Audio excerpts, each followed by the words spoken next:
안녕하세요. 우리 찬양팀의 학생들도 섞여 있습니다. 구원받은 학생들이 함께 이 찬양을 인도해 줄 수 있어서 너무 감사가 되었습니다. 저는 성도님들의 기도와 또 후원으로 잘 미국에 다녀왔고요. 보시다시피 아주 건강하게 또 살이 잘 올라서 돌아왔습니다. 앞으로는 이제 빼가야 되는데요. 계속해서 기도해 주셨으면 좋겠고요. 컨퍼런스 통해서 느꼈던 점들은 수요일 날 간증으로 나눴으니까 밴드에서 영상으로 확인해 보시면 좋을 것 같습니다. 오늘부터 저희는 고린도전서 1장 1절에서 3절까지 이 고린도전서 말씀을 함께 나눌 텐데요. 오늘은 특별히 고린도전서 1장 1절에서 3절 말씀을 함께 나누겠습니다. 제가 공부 마치고 돌아왔을 때 유평교회가 공부하고 있었던 책이 고린도전서였는데요. 10년 만에 다시 고린도전서로 돌아와서 교회가 함께 서가는 것이 무엇인지, 또 함께 건강하게 세워지는 것이 무엇인지 주님께서 주신 말씀대로 우리가 또 배우기를 원합니다. 고린도전서 1장 1절에서 3절 말씀으로 제목은 주의 이름을 부르는 모든 자들에게 라는 제목으로 오늘 말씀을 나누겠습니다. 고린도전서는 누가 썼는지 아시죠? 사도 바울이 썼습니다. 바울이 에베소에 있을 때에 고린도 교회에 쓴 두 번째 서신입니다. 전서와 후서 이렇게 두 편의 편지가 있으니까 전서는 첫 번째 편지가 아닌가라는 생각을 하실 텐데요. 성경으로 우리가 지금 보존되지 않은 그러한 편지가 하나 더 있습니다. 이 고린도 전서는 주후 55년경에 쓰여진 편지고요. 고린도 교회 자체는 사도 바울이 제2차 전도 여행 때 세운 교회입니다. 주후 50년경에 세운 교회예요. 그러니까 교회를 세우고 약 5년 후에 쓴 편지가 고린도 전서라고 생각하시면 됩니다.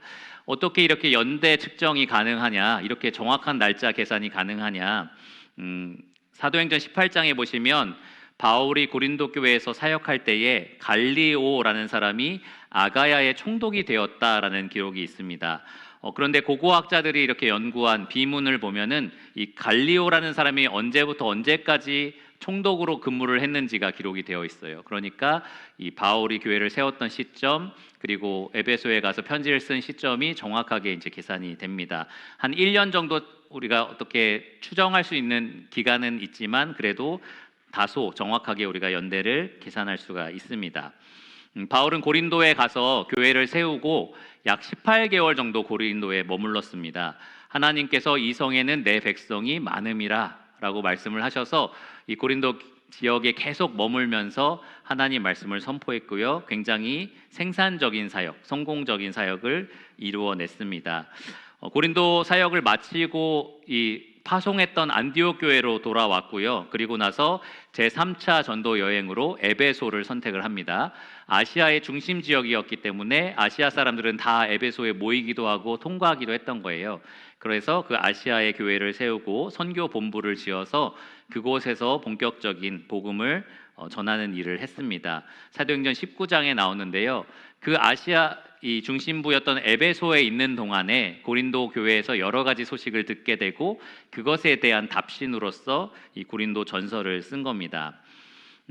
발견되진 않았지만 첫 번째 편지 역시 고린도 교회의 문제를 다뤘습니다. 고린도전서 5장 9절에 보면 내가 쓴 편지에서는 음행하는 자들을 멀리하라고 했는데 라는 기록이 있거든요. 그래서 바울이 분명히 첫 번째 편지에서도 고린도 교회가 이렇게 해야 된다, 저렇게 문제를 바꿔야 된다, 이런 식의 권면을 분명히 기록을 했을 겁니다. 두 번째 편지도 마찬가지인데요. 특별히 고린도 교회 성도들이 쓴 편지가 있었습니다. 바울에게 이것은 어떻게 해야 되나요? 라고 물어본 편지가 있어서 그 편지에 답신하는 내용이 고린도전서에 있습니다. 너희가 쓴 것에 대하여는, 이것에 대하여는 이런 식으로 바울이 답변을 해요. 뿐만 아니라 이 고린도 교회 소식을 들고 온 고린도 교회 성도들이 있었습니다. 지난번에 제가 살펴본 것처럼 스데바나, 부드나도, 아가이고, 또 글로웨의 집에서 온 사람들이 있어서 고린도 교회 성도들이 지금 이렇습니다, 상황이 이렇습니다 라고 바울에게 전달을 해준 겁니다.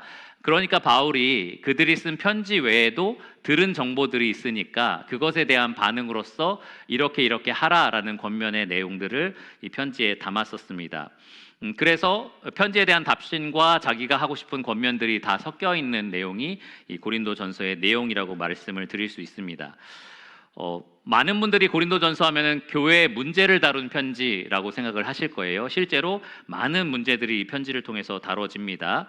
뭐 분열의 문제도 있었고요, 이혼의 문제도 있었고, 결혼의 문제도 있었고, 성범죄의 문제도 있었고, 교회가 이 예배가 무질서하게 되는 그런 문제도 있었고, 굉장히 많은 문제가 하나하나 다뤄집니다. 문제가 있다는 것은 좋은 건가요, 나쁜 건가요? 이평교회는 문제가 있습니까, 없습니까? 있어요라고 크게 얘기하시는 분들이 예, 있는데 나중에 얘기해 보겠습니다. 뭐가 문제인지 한번 들어봐야 될 것 같아요. 문제는 없을 수는 없습니다. 모든 교회가 완벽하지 않기 때문에 문제는 있어요. 문제가 있다는 것 자체는 긍정적이기보다는 부정적이다라는 생각이 들 겁니다. 그런데 여러분 병원에서 여러분 몸을 검진할 때에 문제가 발견됐습니다라는 게 안 좋은 소식일 수도 있지만 발견되어서 치료하면 더 건강한 몸을 우리가 유지할 수 있기 때문에 좋은 소식이기도 합니다. 마찬가지로 이 고린도 전서가 이 교회의 문제점을 발각하는 편지가 아니고요. 사실은 이 문제를 해결하는 편지다라는 겁니다. 이 문제를 해결하여서 이 교회를 건강하게 만들고 견고하게 세우는 역할을 합니다. 한마디로 말하면 고린도 전서는 교회를 함께 지으기 위해서, 함께 세워가기 위해서 쓴 편지라고 말할 수 있습니다. 전서와 후서가 모두 그렇습니다. 건강하게 견고하게 교회를 세우기 위한 편지입니다. 오늘 우리가 살펴볼 1절에서 3절까지의 말씀은 편지의 인사말에 해당합니다. 과거에 편지를 써보신 분은 아시겠지만 봉투에 보내는 사람, 받는 사람 정도의 정보가 기록이 됩니다. 과거에 저는 좀 어렸을 때니까 뭐 보낸 사람의 그냥 조정의라고 쓰지 않고 뭐 당신을 사랑하는 조정의, 뭐 당신을 좋아하는 뭐 이렇게 쓰기도 했고요. 또 받는 사람에 대해서는 뭐 제가 존경하는 누구누구 이렇게 쓰기도 했습니다. 그러니까 그냥 단순히 이름만 쓸 수도 있지만 나에 대한 간략한 소개, 상대방에 대한 간략한 소개가 있을 수 있다는 거죠. 그리고 어떤 편지에는 간단한 인사말도 포함이 되어 있습니다. 과거에는 그렇게 봉투에 써 있을 것 같은 내용들이 이 그리스의 헬라어로 기록된 편지에는 이렇게 편지의 서문의 첫 번째 부분에 자리 잡게 됩니다. 그래서 오늘 본문에도 간략하게 보내는 사람과 받는 사람에 대한 소개가 있고요. 그리고 짧은 축원, 3절에 나와 있는 짧은 축원으로 이렇게 본문이 구성되어 있습니다. 사실은 이 본문을 설명드리면서 바울은 어떤 사람이었는지, 어떻게 회심했는지, 어떻게 사도가 되었는지, 어떻게 고린도 교회를 지었고 그들과 어떻게 교류를 했고 어떤 역사적인 배경이 있는지를 좀 자세히 설명을 드리려고 했었습니다. 그것을 좀 중점적으로 다루려고 했었다가 그것보다는 그러한 내용들을 담고는 있지만 조금은 다른 각도에서 이 본문을 좀 살펴보기를 원한다라는 생각이 들었습니다. 세 가지 질문에 우리가 집중해서 그 답을 찾는 방식으로 오늘 본문을 다루겠습니다. 첫 번째 질문은 바울은 도대체 무슨 권리로 고린도 교회의 문제를 바로 잡으려고 하는가입니다. 바울은 도대체 무슨 권리가 있어서 이 고린도 교회의 문제를 바로 잡으려고 하는가? 고린도전서 1장부터 시작해서 16장까지 계속해서 바울은 문제를 다루거든요. 이런 문제가 있고 이렇게 고쳐라. 이런 사람들은 내쫓아라. 이런 식으로까지도 얘기를 합니다. 그런데 도대체 무슨 권리로 바울은 이런 말들을 하는 걸까? 가끔 유평교회의 편지함에 편지가 올 때가 있어요. 유평교회의 담임 목사님께 드립니다. 당신은 지금 교회를 엉뚱한 곳으로 이끌고 있습니다. 이 교회는 이런 식으로 편지가 시작이 됩니다. 결국 뭐 여호와의 증인이라든지 아니면 신천지에서 온 편지예요. 그러면 우리가 그런 편지를 받고 이런 권면을 우리가 들어야 돼라고 생각합니까? 아니죠. 그냥 바로 쓰레기통에 버립니다. 아무런 권위가 없고 이건 무시해야 된다라는 생각이 듭니다. 그런데 바울은 도대체 무슨 권리로 편지를 쓰면서 너희가 내 말을 반드시 들어야 된다라고 주장을 하냐라는 겁니다. 그것이 첫 번째로 우리가 살펴볼 내용이고요. 두 번째로는 그러면 고린도 교회는 어째서 이 바울의 권면을 반드시 따라야만 했는가? 듣고 무시할 수도 있잖아요. 그런데 바울의 권면을 듣고 이것을 따라야겠다라고 결정을 해야만 했느냐라는 겁니다. 마지막 세 번째로는 이 과정을 통해서 결국에 그러면 누가 이 교회를 세워가느냐, 누가 이 교회를 건강하게 만들어 가느냐에 대한 답을 찾도록 하겠습니다. 이것을 통해서 우리는 결국 일꾼의 역할이 무엇인지, 교회의 정체성은 무엇인지, 그리고 이 교회를 세우시는 분은 누구인지를 발견하기를 원합니다. 그러면 첫 번째로 부르심을 받은 일꾼에 대해서 좀 설명을 드리겠습니다. 바울은 무슨 권리로 고린도 교회 문제를 바로 잡으려고 했는가? 가만히 생각해 보시면 바울은 내세울 만한 권위가 굉장히 많았습니다. 먼저 고린도 교회를 맨 땅에 세운 사람이 바로 바울입니다. 바울이 없었으면 고린도 교회는 없었다라고 말할 수 있는 거죠. 인간적으로 말하면 그렇습니다. 아무것도 없던 곳에 내가 가서 내 삶을 투자해서 고린도 교회를 세우지 않았느냐라고 이렇게 바울은 충분히 말할 수 있었습니다. 오늘날에는 개척 목사 이렇게 말할 수도 있겠죠. 처음으로 그 곳에 가서 교회를 만들어낸 사람이라고 말할 수 있습니다. 그러니까 내 말을 들어라라고 충분히 자기 권위를 주장할 수 있었습니다. 뿐만 아니라 바울은 이 교회를 세워놓고 빨리 떠나버린 사람이 아니라 약 18개월 동안 그 교회를 양육하고 돌본 첫 목사였습니다. 그러니까 바울이 그렇게 주장할 수 있었겠죠. 내가 너희를 먹이고 입히고 길러낸 거 아니냐. 지금 이 고린도 교회가 있는 것은 내가 이만큼 수고했기 때문이 아니냐라고 바울이 이야기를 할 수 있었던 겁니다.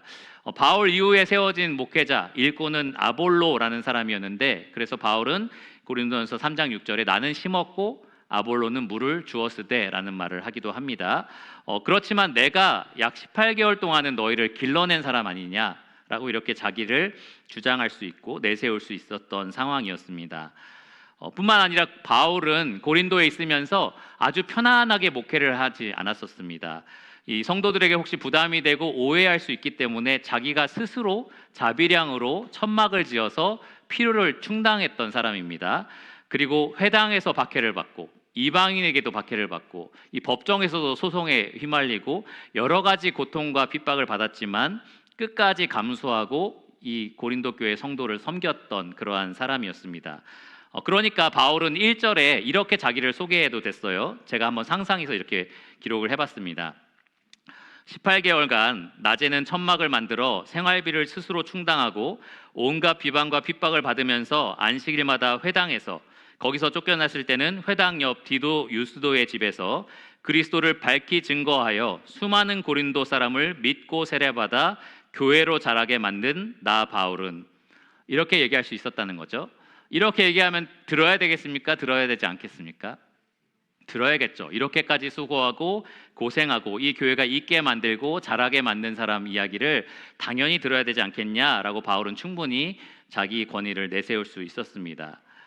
그런데 제가 왜 이러한 필요성을 얘기하느냐?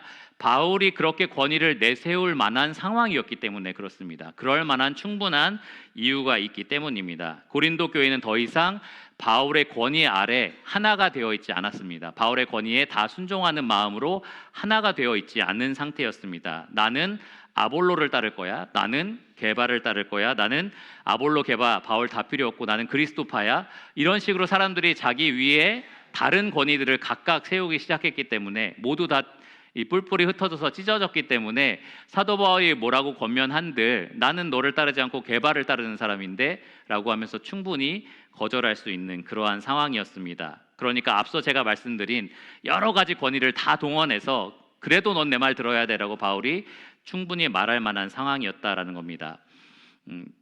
4장에 보시면 바울은 이렇게 말을 합니다. 마땅히 우리를 그리스도의 일꾼이요 하나님의 비밀을 맡은 자로 여겨라. 그 말은 반대로 말하면 누군가는 지금 바울을 그런 사람으로 인정하지 않는다는 것을 의미합니다. 바울이 그리스도의 일꾼이 아니다라고 생각한 사람이 있었고요. 바울이 하나님의 비밀을 맡은 자가 아니다라고 부정하는 사람들이 있었던 겁니다. 교회 내부에 이 과거에 이 교회를 떠난, 이 교회를 세운 그 일꾼에 대해서 그 일꾼의 권위를 부정하는 분명한 세력이 교회 안에 있었다는 거죠. 그러니까 대다수의 성도들과 그 일꾼 사이를 이간질하는 무리가 교회 안에 있었다는 겁니다. 그러니까 바울이 충분히 그 권위를 다 써서 그 입을 막게 할 만한 그러한 상황이었던 겁니다. 뿐만 아니라 이 바울의 사도권을 부정하는 사람들이 교회 내부에 있었습니다. 시시콜콜한 이유로 그랬어요. 베드로는 아내를 데리고 다니는데 바울은 독신 아니냐? 왜 독신이겠냐? 라면서 바울의 사도권을 깎아내렸고요. 다른 사람들은 이렇게 이 교회의 교제를 받아서 정식 일꾼으로 세워졌지만 바울은 자기가 돈 벌어서 일하지 않느냐, 그러면서 자비량으로 일하는 것을 문제 삼아서 바울의 사도권을 깎아내리는 사람도 있었습니다. 고린도후서 10장 10절을 보면 바울은 이런 모욕까지 당했습니다. 이런 표현이 있어요. 제가 좀 의역해서 표현하면 이렇습니다. 바울이 글만 그럴듯하지 직접 보면 별 볼 일 없어. 그리고 설교도 사실 잘 못해. 이렇게 말하는 사람들이 고린도 교회 안에 있었습니다. 그러니까 바울 입장에서는 지금 교회의 여러 문제를 다루기 전에 자기 권위를 분명하게 세울 필요가 있었다는 거죠. 교회 내부에 분명히 그런 사람들이 있었고 일부지만 그 영향을 전부가 받고 있었기 때문입니다. 그런 상황에서 저 같으면, 제가 일꾼이었다면, 바울 같은 상이었다면 도망가고 싶을 것 같아요.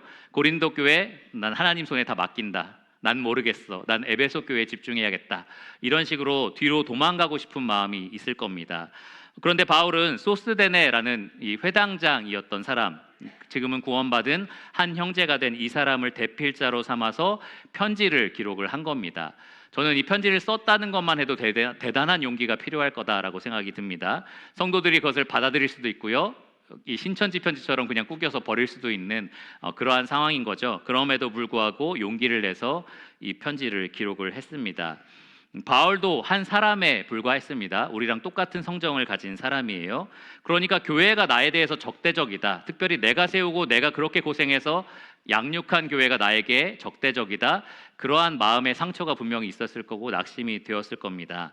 이렇게까지 나의 리더십을 부정하고 나의 인격을 모독하고 나에 대해서 비방하는 교회에 내가 이러한 말들을 아주 권위 있게 이렇게 해라, 이런 사람을 내쫓아라, 이런 식으로 권위 있게 기록해도 될까라는 생각이 들었을 수도 있습니다.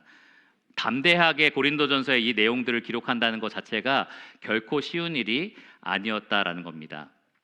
그러면 도대체 바울은 무슨 권위를 가지고 이렇게 담대하게 교회의 문제를 바로 잡으려고 했을까요? 그가 자신을 어떻게 소개하는지를 보면 우리는 알 수 있습니다. 1절을 보시면 이렇게 말하고 있습니다. 하나님의 뜻을 따라서 그리스도 예수의 사도로 부르심을 받은 바울. 이 짧은 자기 소개글을 보시면 바울은 자기의 소명을 분명하게 밝힙니다.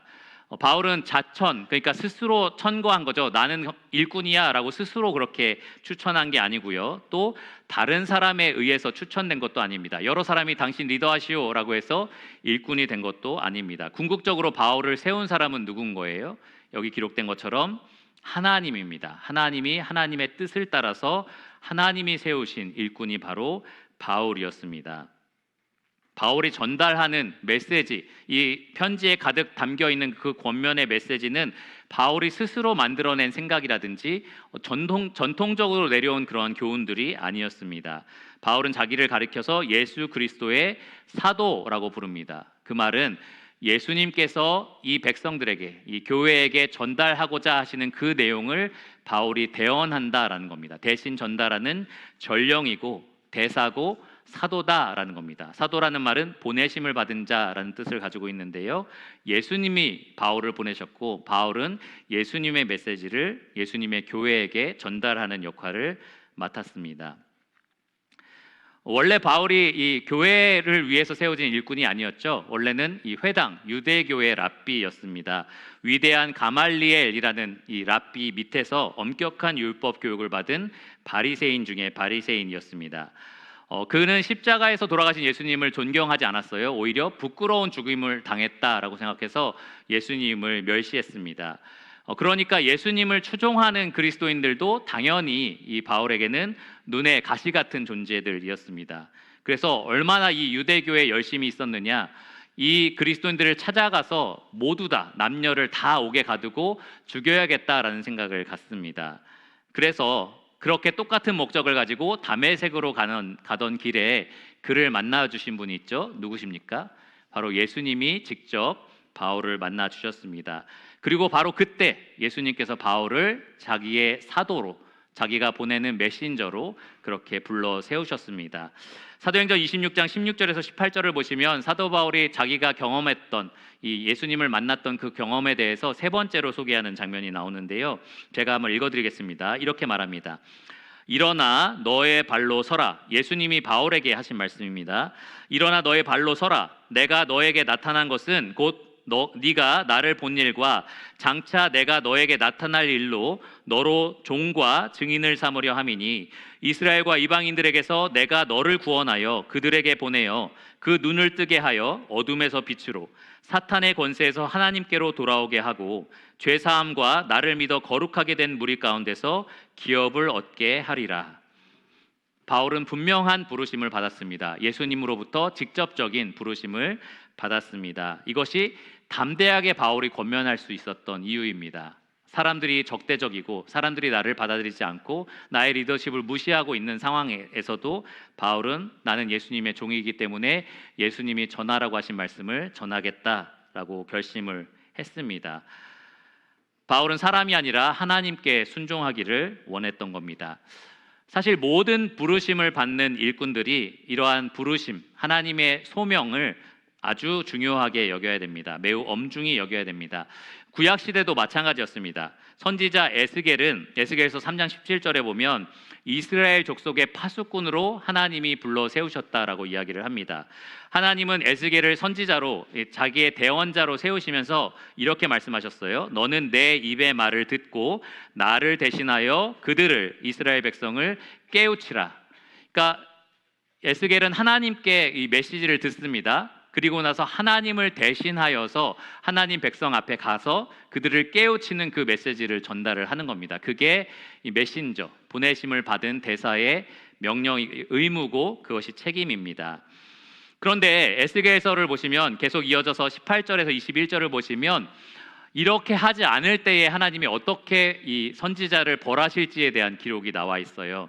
만약에 내가 너에게 전하라고 한 말을 네가 전하지 않아서 그들이 멸망하면 멸망한 사람들 그들 죄 때문에 멸망하는 거고 너도 그 피를 내가 너에게서 찾을 거다라고 얘기를 합니다. 전달하지 않은 죄값을 치르게 하신다라고 하신 거예요. 반대로 만약에 전달을 했는데도 그들이 완악하여서 범죄를 한다면 그들은 그들의 죄 가운데 죽을 것이고 너는 전달했기 때문에 그것에 대한 죄값은 없다라고까지 말씀을 하십니다.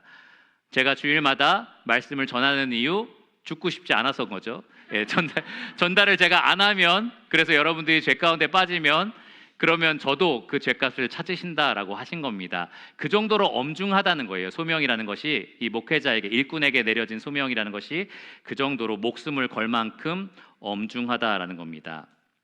부르심을 받은 일꾼은 그래서 자기의 소명을 목숨처럼 소중히 여겨야 됩니다. 전달하는 메시지가 성도들이 좋아하지 않는 메시지일 수도 있어요. 분명히 전달하면 싫어할 수도 있고 반항할 수도 있고 저에 대해서 나쁜 평가를 내릴 수도 있습니다.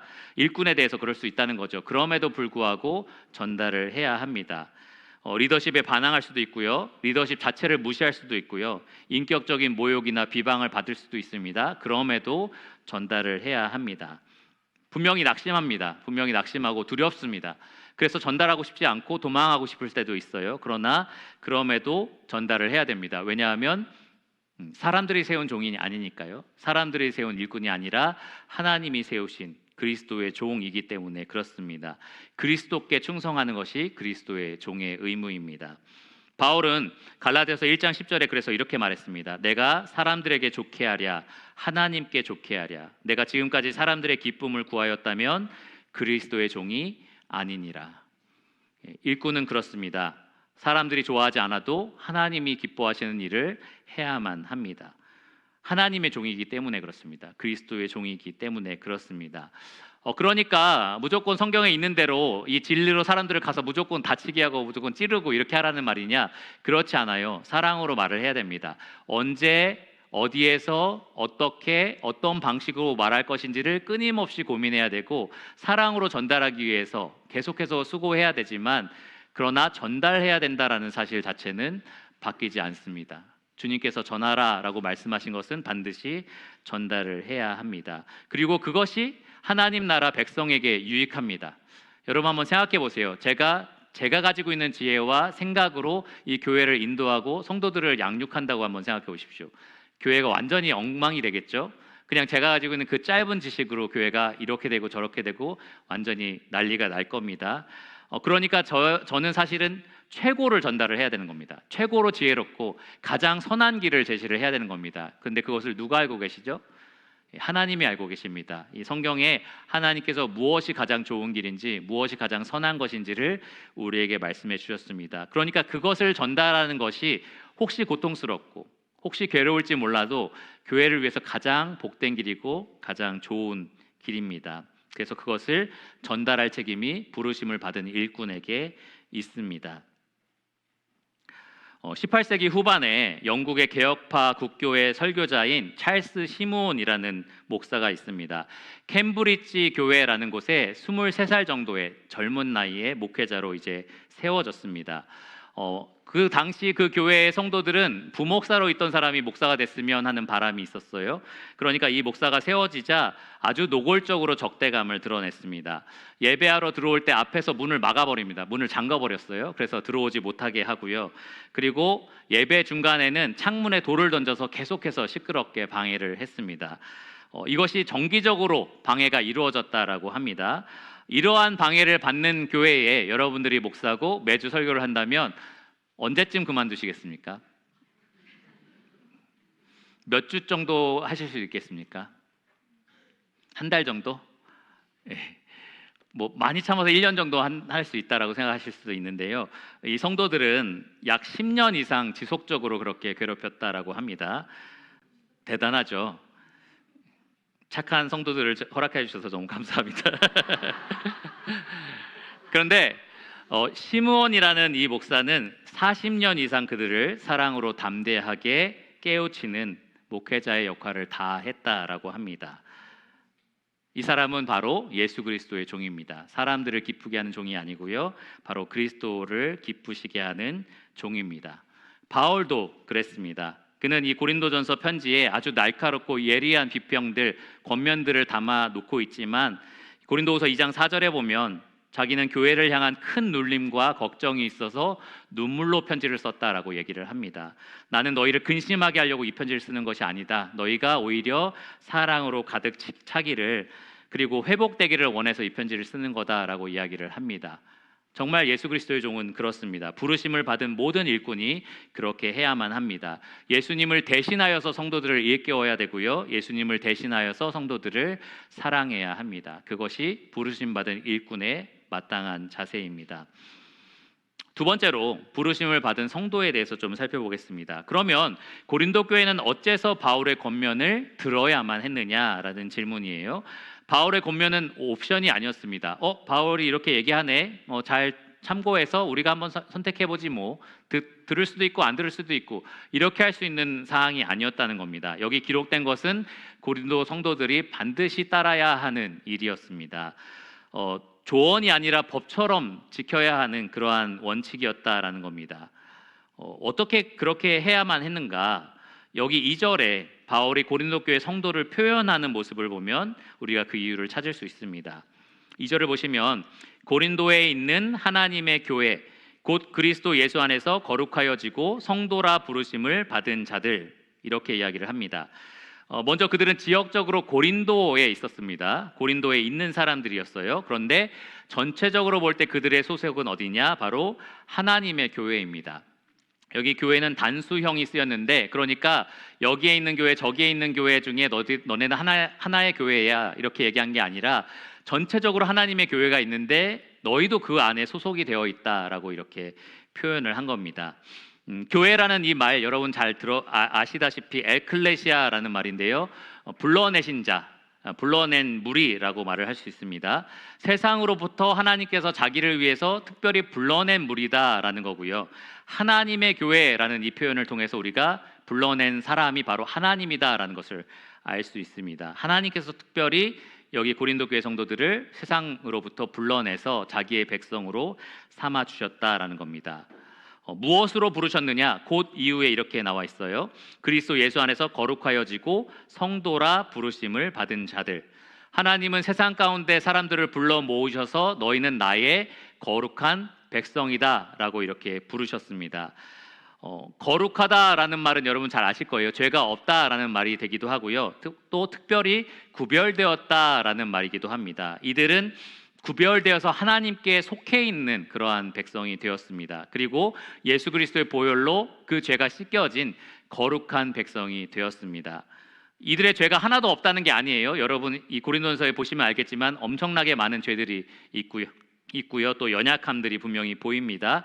그럼에도 불구하고 십자가 위에서 그들의 모든 죄가 사해져서 신분적으로 그들의 죄는 모두 다 사해진 거룩한 백성이 되었습니다. 그리고 그 이후로도 예수님께서 그들 안에 계셔서 계속해서 그 거룩함에 맞게 살도록 역사하고 계시는 그러한 하나님의 백성이 되었습니다.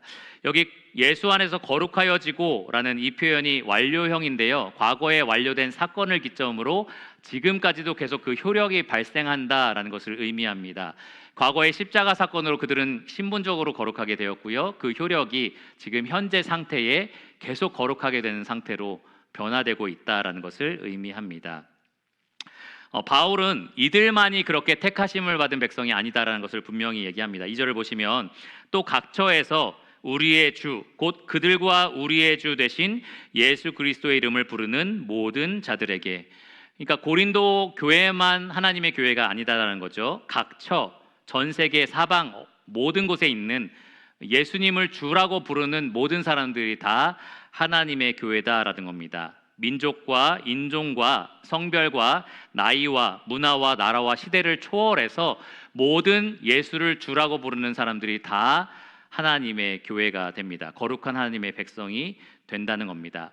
예수님을 주님이라고 부른다는 것은 그것 자체가 구원을 얻었다라는 것의 의미가 되고요. 더 나아가서 주님이 말씀하셨죠. 주여 주여 부르는 자만이 하나님 나라에 가는 것이 아니라 아버지의 뜻을 행하는 자라야 들어간다라고 하셨습니다. 예수를 주라고 부른다는 것은 바로 그 아버지의 뜻, 아들에게 순종하라고 하시는 그 아버지의 뜻에 순종하는 백성이다라는 겁니다. 예수님을 믿을 뿐만 아니라 예수님을 주인님으로 모시고 따르는 사람들이 바로 교회입니다. 그래서 한 주석가는 이렇게 말을 했어요. 주의 이름을 부르는 것은 주를 믿는 믿음을 가지고 주를 경배하고 섬길 뿐만 아니라 주께 순종한다는 것을 함의한다. 여기 유평교회에 이 교회라고 불리는 사람들은 다 여기에 해당하는 사람들입니다. 여러분들은 다 예수님의 보혈로 죄사함을 받고 거룩함을 입은 하나님이 특별하게 구별하신 하나님의 백성이 되었습니다. 지금도 하나님께서 그리스도 안에서 여러분들을 거룩한 모습으로 빚어가고 계십니다. 여러분은 주님을 주인님으로 모시고 계속해서 순종해 가는 삶을 살아가고 계십니다. 그게 바로 교회입니다. 물론 유평교회 안에는 그런 사람도 있고 그렇지 않은 사람도 있지만 실제로 교회는 그런 사람들의 모임입니다. 그렇지 않은 분들도 그렇게 되기를 간절히 바라는데요. 우리가 그렇게 실질적인 교회를 이루어가기를 간절히 원합니다. 결론적으로 말씀을 드리면 하나님의 교회는 하나님께서 예수 그리스도 안에서 거룩하게 성별하여서 오직 예수 그리스도를 주로 믿고 경배하고 순종하도록 부르신 자들의 모임이다라는 겁니다. 교회는 부르신 자를 기쁘시게 하기 위해서 존재합니다. 그러니까 바울이 이런 권면들을 해도 이 고린도 교회가 만약에 주님께 순종하지 않는 사람들의 모임, 그냥 우리들끼리 즐거워서 모이고 같이 교제하고 그래서 좋은 사람들의 모임이라면 이 말을 들을 필요가 없죠. 그런데 예수 그리스도를 주인으로 모시고 그분을 위해서 살아가는 사람들이라면 바울이 예수님의 뜻을 전할 때 그것을 반드시 들어야만 했던 겁니다. 근데 여러분, 그러한 사람들이 모여있는 교회를 바울이 분명히 세우고 떠났는데 어째서 이렇게 많은 문제들이 발생하게 된 걸까요? 세상적인 생각들과 문화들이 교회 안에 침투했기 때문에 그렇습니다. 저는 이번에 미국에 갔을 때 라스베가스를 잠깐 들렸거든요. 뭐 도박하고 그런 건 아닙니다. 그래서 그냥 한번 구경하고 싶어서 잠깐 들려봤는데 보니까 그렇게까지 오래 있고 싶지 않은 도시더라고요. 별로 이렇게 좋아 보이지 않고, 물론 화려하긴 한데 뭐 빛도 화려하고 그러긴 하는데 굉장히 이 문란한 도시고 방탕한 도시다라는 생각이 좀 들었습니다. 물론 외곽 지역에 있는 곳은 안 그럴 수 있는데 만약에 여기에서 내가 교회를 하고 있다라고 생각한다면 정말 여기에 있는 성도들을 잡기 위해서, 가르치기 위해서 굉장히 많은 노력을 해야겠구나라는 생각이 좀 들었습니다. 고린도 교회가 라스베가스와 같다라고 말하는 주석가들이 생각보다 많이 있었어요. 고린도는 원래 폐허가 된 지역이었는데 로마 황제가 자기의 필요에 의해서 재건한 뜨는 도시였습니다. 아주 급성장하는 도시였습니다. 지리적인 위치와 조건이 굉장히 좋았습니다. 여러분 주보에 보시면 고린도 양 옆으로 바다라는 것을 알 수 있어요. 양 옆에 그래서 아주 유명한 항구가 있었습니다. 고린도를 바로 통과하지 않고 밑으로 우회해서 이탈리아로 가는 배가 있었는데요. 그 밑으로 가는 배는 항상 뭐라고 얘기했냐면 이 밑에 항로를 선택하는 배에 탄 사람들은 먼저 유서를 작성해야 된다라는 기록이 있습니다. 그러니까 그만큼 폭풍이 불고 파도가 몰아치는 바다였다라는 거죠. 사도 바울도 로마에 끌려갈 때 그런 일을 실제로 당하기도 했습니다. 그러니까 많은 사람들이 고린도 육로를 통과시키는 겁니다. 한쪽 항구에서 다른 쪽 항구로 육지로 배를 이동시켜서 통과를 시켜서 그렇게 이동을 했던 거죠. 지금은 운하가 개발되어서 그 운하로 통과를 하는데 과거에는 이 육지에 통나무를 깔고 배를 이렇게 굴려서 육지를 통과하게 만들었었습니다. 그러니까 대부분의 상권, 상업을 하는 사람들이 이곳을 통과했기 때문에 당연히 이 부가 쌓일 수밖에 없었을 겁니다. 많은 사람, 많은 민족들이 모여든 도시이기 때문에 그들을 유혹하는 것들이 굉장히 많았겠죠. 술도 있었을 거고, 뭐 여자도 있었을 거고, 그러한 문제들이 굉장히 많았었을 겁니다. 온갖 잡다한 신들을 다 섬기는 도시였어요. 그러다 보니까 이 한 신전에는 약 1,000명의 창녀가 있었고 그 사람들이 밤에는 내려와서 이 도시 시민들을 그렇게 유혹하는 일이 있었다라고 합니다. 하도 그러다 보니까 고린도인이 되다라는 말 자체가 이 성적으로 문란한 죄를 짓다라는 말과 같은 의미가 되기도 했습니다. 굉장히 난잡한 도시라서 그래서 라스베가스라는 이야기를 하는 것 같아요. 이 고린도 지역에는 여러 종류의 사람들이 섞여서 살았는데 자유인도 있었고요, 퇴역 군인도 있었고 유대인을 비롯한 많은 외국인 난민들이 있었습니다. 그리고 노예들도 약 인구의 3분의 1을 차지했었습니다. 그러니까 부의 차이도 엄청났었고 많은 민족, 많은 문화가 섞여 있었던 나라였던 거죠. 그러니까 각각 자기가 열심히 돈 벌어서 내가 어떻게 명예를 높이겠다, 여기에서 좀 많은 쾌락을 누리겠다, 이러한 사상들이 사람들 생각에 가득했던 그러한 도시였습니다. 그래서 개인주의가 팽배했습니다. 자기가 어떻게 노력해서 잘 먹고 잘 살자라는 생각이 많았던 거죠. 또 쾌락주의가 팽배했습니다. 여기에서 잘 먹고 방탕하게 즐기고 싶어하는 사람들이 있었던 거죠. 그리고 물질주의도 팽배했습니다. 많은 돈을 쌓으려고 했던 사람들도 있었습니다. 이러한 사회적인 문화와 사상들이 교회 안에 그대로 들어왔던 겁니다. 그러니까 개인주의적인 성도들이 하나 되기를 거부하고 나는 누구파 갈라지게 된 거고요. 그리고 쾌락을 추구하는 사람들은 성적인 범죄를 저지르고도 교회에서 아무런 치리를 받지 않았던 겁니다. 그리고 이 만찬 예배에 참석한 사람이 부한 사람은 많이 먹고 가난한 사람은 하나도 못 먹고 이렇게 차별 대우를 받고 있어도 교회가 아무런 일도 하지 않았던 겁니다. 세상적인 생각들이 교회 안에 그대로 들어와서 교회를 다스리고 있는 상황이었습니다. 그러한 상황에서 사도 바울이 이 편지를 쓴 겁니다. 너희는 세상의 이 생각들을 따를 사람들이 아니다.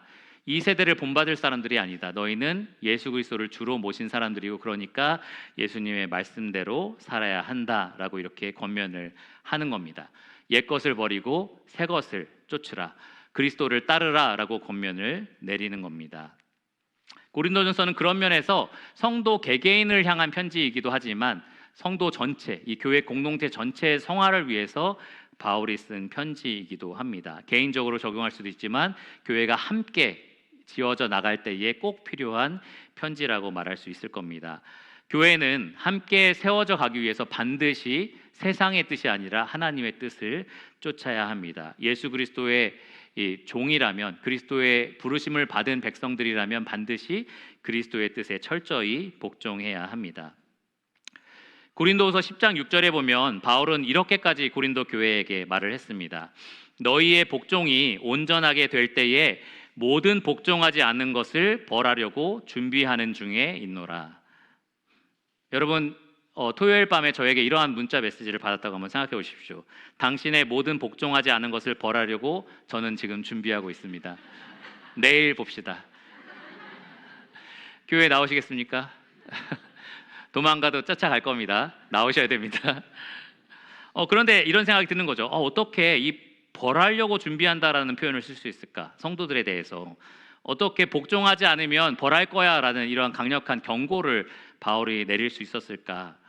이렇게까지 철저한 복종을 요구한다는 것은 이 주님의 뜻에 복종하지 않는 것은 곧 그리스도의 교회가 아니라고 스스로 입증하는 것이기 때문에 그렇습니다. 내가 그리스도의 택하심을 받은, 부르심을 받은 백성이다라고 말을 하지만 그리스도께서 명령하신 것에 내가 불복종한다면 사실은 그것 자체가 나는 사실은 그리스도를 따르는 사람이 아니다라는 것을 스스로 입증하는 것이기 때문에 그렇습니다. 그리스도의 뜻에 복종하지 않는 것은 그 부르심을 내팽개치는 무서운 배도의 행위이기 때문에 바울은 이렇게 경고의 메시지를 담아서 성도들에게 이야기를 한 겁니다. 히브리서 기자는 이러한 사람들을 가리켜서 이렇게 표현했습니다. 한번 빛을 받고 하늘의 은사를 맛보고 성령에 참여한 바 되고 하나님의 선한 말씀과 내세의 능력을 맛보고도 타락한 자들. 분명히 우리 교회에 있었거든요. 말씀 전할 때 너무 은혜로 받았다고 말도 했었고요. 그리고 성령의 은사도 같이 경험한 것처럼 정말 같은 성도였던 것처럼 그렇게 보였는데 진짜 하나님의 말씀이 그들에게 전달되었을 때 순종하지 않는 겁니다. 그랬을 때 그가 사실은 교회가 아니라는 것을 스스로 나타내는 것이다라는 겁니다. 요한은 요한일서 2장 19절에 그들에 관하여 우리에게 속하지 아니함을 나타냈다라고 이야기를 했습니다. 분명히 우리 안에 있었지만 사실은 우리와 같은 소속이 아니었다는 거죠. 우리와 같은 소속, 곧 하나님의 교회가 아니었다라는 겁니다. 우리와 함께 있었지만 사실은 하나님께 속한 백성이 아니라 세상에 속한 백성임을 그들이 드러낸 거다라고 이렇게 이야기를 한 겁니다. 그러니까 바울이 권면하는 거예요. 내가 경고하겠다, 벌하겠다라고 하면서까지 경고를 하는 겁니다. 내가 하는 이 충고의 말을 너희는 반드시 들어야 한다라는 겁니다. 듣지 않으면 스스로 교회가 아니라는 것을 천명하는 것이기 때문에 그렇습니다. 요한복음 10장 27절에 보면 주님께서 직접 이렇게 말씀하셨습니다. 내 양은 내 음성을 들으며 나는 그들을 알며 그들은 나를 따르느니라. 분명히 주님께서 하신 말씀이 맞다면 주님의 양은 그 음성을 듣습니다. 그것이 분명히 주님께서 하신 말씀이 맞다면 주님의 양들은 그 음성을 따라갑니다. 물론 강단에서 선포되는 모든 말씀이 다 주님의 말씀이 아닌 경우도 있어요. 또 일꾼이 말했다고 해서 그게 다 주님의 뜻은 아닙니다. 너 누구랑 만나보지 않을래? 누구랑 결혼하지 않을래? 주님의 뜻이 아니죠. 이건 저의 조언입니다. 저의 개인의 조언이에요.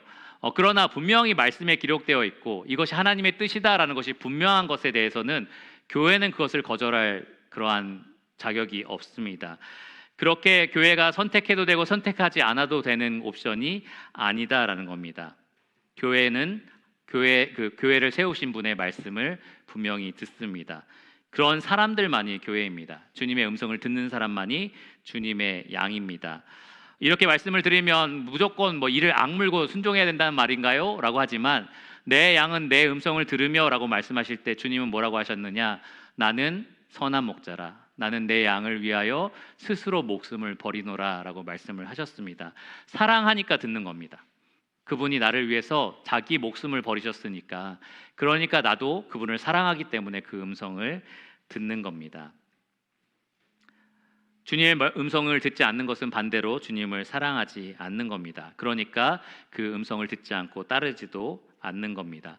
목자의 음성이 분명하다라고 느낄 때에, 그것이 정말로 성경에 기록된 목자의 음성이 분명할 때에 여러분은 그것을 거부할 권리가 없다라는 것을 분명히 기억하시기를 바랍니다. 우리가 고린도전서 13장 말씀 많이 들었잖아요. 사랑에 대해서, 용서에 대해서. 과거에는 우리가 용서에 대한 말씀도 들었는데 저 맞지 하나님 말씀이 맞는데 안 되는데 어떻게 이게 안 된다는 거죠. 교회는 순종하는 겁니다. 그것이 목자의 음성이라면 순종하겠습니다. 안 되지만 순종하겠습니다. 저에게 순종할 수 있는 힘을 주십시오라는 것이 교회의 합당한 자세입니다. 마지막 세 번째로 그러면 부르신 이의 은혜와 평강에 대해서 살펴보겠습니다. 3절에 보시면 짤막한 축원이 나옵니다. 이렇게 기록이 되어 있어요. 하나님 우리 아버지와 주 예수 그리스도로부터 은혜와 평강이 있기를 원하노라. 이러한 축원의 메시지들이 서신서에 계속 발견되는데 어떤 분들은 이것을 그냥 막연한 소원, 어떤 기대라고 생각을 하기도 합니다. 그렇게 됐으면 좋겠지만 안 되면 어쩔 수 없지 뭐 이 정도로 이제 생각을 하는 거죠. 불확실한 것에 대한 막연한 기대 정도로 이제 생각을 하는 겁니다. 그런데 그렇지 않습니다. 이 3절에 나와 있는 기록은 확실한 보장이 되어 있는 그러한 기도라고 말씀을 드릴 수 있습니다. 왜냐하면 하나님이 우리의 아버지시기 때문이고요. 그분은 그분의 자녀들에게 반드시 은혜와 평강을 풍성히 내려주실 것이기 때문에 그렇습니다. 바울은 고린도후서 9장 8절에 하나님 은혜에 대해서 이렇게 말을 했습니다. 하나님이 능히 모든 은혜를 너희에게 넘치게 하시나니 이는 너희로 모든 일에 항상 모든 것이 넉넉하여 모든 착한 일을 넘치게 하게 하려 하심이라.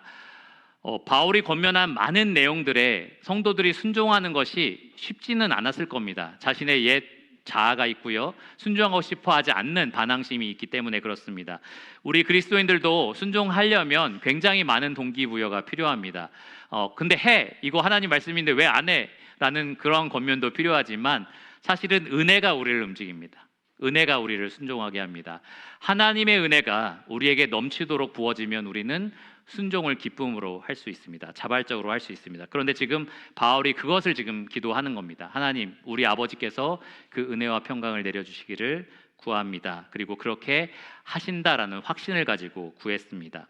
고린도서 13장 11절에 보면 평강에 대해서 이렇게 말했어요. 평강의 하나님이 너희와 함께 계시리라. 하나님 우리와 함께 계셔서 우리 안에 이 평강을 해치는 많은 것들을 제거하시고 화평을 이루어 내실 겁니다.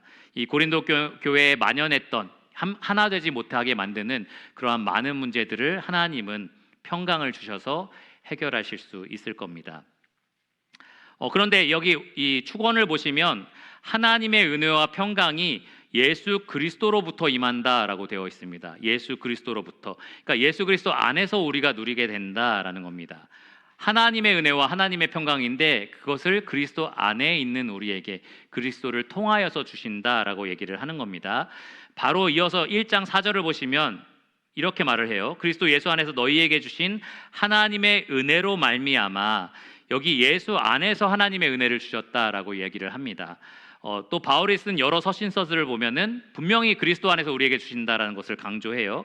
로마서 5장 15절에 보시면 더욱 하나님의 은혜와 또한 한 사람 예수 그리스도의 은혜로 말미암은 선물은 많은 사람에게 넘쳤느니라 이렇게 얘기를 합니다. 그리스도로 말미암아 우리에게 주신 은혜로 우리에게 넘치도록 주신다라고 얘기를 하는 거고요. 여러분 잘 아시는 빌립보서 4장 7절에 보면 평강에 대한 말씀이 나오는데요. 모든 지각에 뛰어난 하나님의 평강이 그리스도 예수 안에서 너희 마음과 생각을 지키시리라. 그러니까 여러분이 주님 안에 있으면 하나님은 그 주님 안에 있는 여러분에게 은혜와 평강을 넘치도록 부어주실 겁니다. 그러면 교회가 세워지는 데 필요한 모든 착한 일을 우리가 순종할 수 있도록 하나님께서 힘을 넣어주신다라는 겁니다. 교회가 온갖 세속적인 욕구들을 어떻게 버릴 수 있을까요? 어떻게 세상적인 생각들을 우리가 다 그리스도 발 앞에 굴복시킬 수 있을까요? 하나님이 우리에게 그리스도 안에서 부어주시는 은혜와 평강으로 우리가 그렇게 할 수 있습니다. 하나님 반드시 그리스도 예수 안에 있는 우리에게 넘치도록 은혜와 평강을 주실 겁니다. 그렇게 할 때에 교회에는 희망이 있는 거고요. 교회가 건강하게 회복될 수 있다라는 확신이 생기는 겁니다. 고린도 교회처럼 심각한 교회도 그러한 소망을 품을 수 있고요. 확신을 가질 수 있습니다. 바울은 이 고린도 교회에 편지하면서 사실은 1장 1절부터 너희 어떻게 그럴 수 있느냐라고 말할 수 있거든요. 내가 들었는데 너희 이렇다며 라고 편지를 시작할 수도 있는데 사실 그럴 만한 문제가 너무 많았습니다. 그런데 그것을 하지 않고요. 나는 이런 역할을 하도록 부르심을 받았고 너희는 이러한 부르심을 받은 백성이 아니냐. 그리고 하나님께서 우리 아버지께서 그리스도 안에서 우리를 이렇게 해주실 것이 아니냐라고 분명하게 편지를 시작합니다. 그러니까 그 다음에 이어지는 권면이 되는 거예요. 그렇게 순종할 수가 있고요. 그렇게 교회가 문제를 해결해 갈 수 있고 세워질 수가 있는 겁니다. 결론적으로 예수님께서는 나는 내 교회를 세우리라 라고 분명하게 선포하셨습니다. 우리 이 세상에 많은 교회들이 존재하고 어떤 교회는 죽어가고 어떤 교회는 건강하고 그러한 상황에 있습니다. 그런데 주님은 반드시 주님의 교회를 세우십니다. 우리 눈에 볼 때에 그렇지 않은 것처럼 보일 때에도 하나님은 반드시 자기의 교회를 건강하게 지키시고 세워가십니다.